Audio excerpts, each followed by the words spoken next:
Hello বন্ধুরা, আসসালামু আলাইকুম।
It's you and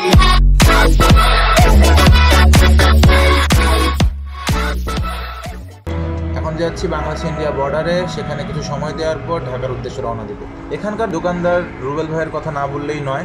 আমাদের রাতের খাবার থেকে শুরু করে সকালের নাস্তা এবং রাতে আমাদেরকে কিছুটা থাকার জায়গা দেওয়ার জন্য তাকে অনেক অনেক ধন্যবাদ। আপনারা যে কেউ চাইলে এখানে আসতে পারেন, ক্যাম্পিং করতে পারেন, বিকজ অফ এটা একটা জাতীয় উদ্যান, ওপেন প্লেস, তবে অবশ্যই অনুমতি সাপেক্ষে। বর্ডারে যেতে যেতে আলতাদিঘির গল্পটা শুনেই ফেলি। 1400 বছর আগে এখানকার যে জমিদার ছিলেন তার নাম ছিল বিশ্বনাথ জগদ্দার। তাদের এই এরিয়াতে পানির অনেক সংকট ছিল। রানী একদিন স্বপ্নে দেখে তাদের এই পানির সংকট দূর করতে পারে একটি বড় জলাশয়। স্বপ্ন দেখার পরেই রানী তার স্বপ্নের ব্যাপারটি নিয়ে রাজার সাথে আলাপ করে। আর ভিউয়ার্সরা, আপনারা সবাই জানেন আগেকার সময় স্বপ্নকে অনেক মূল্যায়ন করা হতো। রাজা যখনই রানীর স্বপ্ন সম্পর্কে জানতে পারলো তখনই সে মনে মনে ঠিক করে ফেললো একটি দিঘি খনন করবে। কিন্তু দিঘিটি কোথায় খনন করবে রাজা তখনও ঠিক করতে পারেনি। এখন যে স্থানটিতে আলতাদিঘি, ঠিক এই স্থানটিতেই তখনকার সময় রাজা ও রানী তার দলবল সহ বিকালবেলা ঘুরতে আসলো। হঠাৎ একদিন রাজা এখানে আসার পর চিন্তা করলো এখানেই সে দিঘি খনন করবে। সাথে সাথেই রাজা রানীকে প্রস্তাব করে বসলো যে রানীর চোখ বেঁধে দিবে, রানী হাঁটতে থাকবে, যেখানে হাঁটা বন্ধ করবে সে পর্যন্ত হবে দিঘি। চোখ বেঁধে রানী হাঁটতে শুরু করে, হাঁটতে হাঁটতে প্রায় 1 মাইল হেঁটে ফেলে রানী আরও হাঁটতে থাকলে রাজা চিন্তায় পড়ে যায়। এত বড় দিঘি খনন করতে বেগ পেতে হবে রাজার। তখনই সে অন্যান্যদের ইশারা করে রানীর হাঁটার পথে আলতা ঢেলে দিতে। আলতার উপরে যখন রানীর পা পড়ে তখনই রাজা বলে ওঠে, রানী তোমার পায়ে রক্ত ঝরছে, তুমি আর হেঁটো না। যে কথা সে কাজ। রানী যেখানে হাঁটা বন্ধ করে সে পর্যন্তই খনন করা হয় দিঘি। এবং যেহেতু রানীর পায়ে আলতা ঢালার মাধ্যমে রানীর হাঁটা বন্ধ করা হয়, সেহেতু এই দিঘির নাম দেওয়া হয় আলতা দিঘি। তো ভিডিওর এই পর্যন্ত যারা চলে এসেছেন তাদেরকে অনেক অনেক ধন্যবাদ, এবং গল্পটি ভালো লাগলে অবশ্যই সাবস্ক্রাইব করবেন। আর যারা সাবস্ক্রাইব করেছেন অলরেডি তাদেরকে জানাই অনেক অনেক অনেক থ্যাঙ্কস। আর বর্ডার দেখে চলে যাব রাজা বিশ্বনাথের বাড়ি দেখতে। সো বাকি ভিডিওর জন্য সাথে থাকুন। চলে এসেছি বাংলাদেশ ইন্ডিয়া বর্ডারে। আর ওই সাইনবোর্ডের গাছটির ওই পার থেকেই শুরু হয়ে গেছে ইন্ডিয়া।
এই হচ্ছে জগদ্দল বিহার। জগদ্দল বিহার বেসিক্যালি রাজার বাড়ি নয়, এটা হচ্ছে বৌদ্ধ মঠ। আসার পথে মানুষজনের মুখে জানতে পারলাম বাংলাদেশের বর্তমান দিনাজপুরে রাজা বিশ্বনাথ জগদ্দলের রাজবাড়ি।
আমার বামে ইন্ডিয়া, ডানে Bangladesh.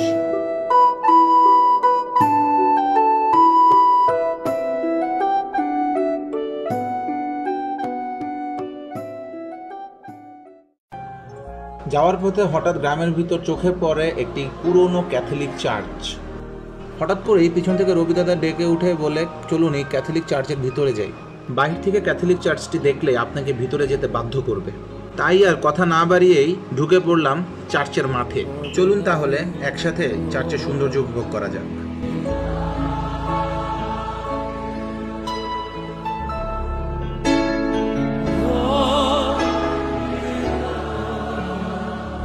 Just come to tell you that this morning, Lord.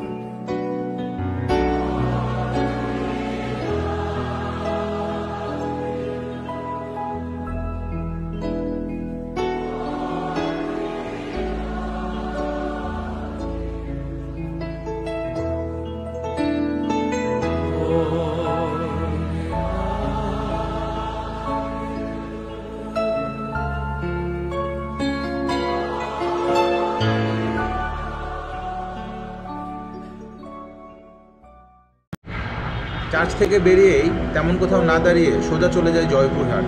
জয়পুরহাটের বিখ্যাত একটি খাবারের দোকানের নাম দিলবাহার রেস্টুরেন্ট।